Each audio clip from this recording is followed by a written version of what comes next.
Alors dans Fallout 4, ou plutôt dans cette émission, si vous avez vu donc la quête du gosse dans le frigo, ce n'est pas une mauvaise blague de ma part. Cette quête existe vraiment et elle est un peu, on va dire, particulière.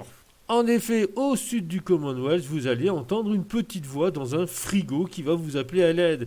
Une fois que vous allez l'ouvrir, vous allez donc découvrir un enfant ghoul. Oui, oui, un enfant ghoul qui est bloqué dans ce frigo depuis 300 ans, depuis les chutes de la bombe nucléaire. Il a eu en fait le réflexe, juste au moment de la tombée des bombes, de se mettre dans un frigo, ce qui lui a sauvé la vie, mais ce qui l'a aussi transformé en ghoul au passage. Et il n'est pas sorti du frigo depuis tout ce temps. Bon, avant de continuer, un petit point conseil, je précise, rester enfermé vivant dans un frigo, c'est mortel, voilà, parce que pourquoi?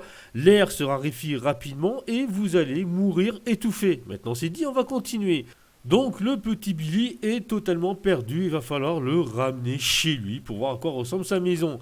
Et là, aux surprises, vous avez deux solutions pour cette quête.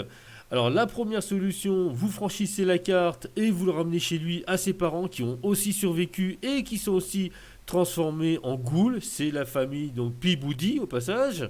Ou bien tout simplement vous le vendez à Bullet. Alors Bullet est un artilleur, il veut le gosse, je ne sais pas pourquoi, je ne veux pas savoir pourquoi, je ne veux même pas imaginer pourquoi, mais il veut vous l'acheter. Alors personnellement, moi j'ai préféré ramener l'enfant à ses parents. Par contre, avancer avec l'enfant, c'est une véritable purge. Vous êtes carrément dans le sud du Commonwealth, l'une des zones les plus dangereuses. Dès qu'il y a un problème, il va se mettre dans un coin pour se cacher. Et tant que vous n'avez pas réglé le problème, techniquement, vous avancez pas. Alors, entre les artilleurs et toute la famille des fangeux qui viennent m'embêter, je peux vous dire que juste pour faire 300 mètres avec lui, c'est carrément un parcours du combattant.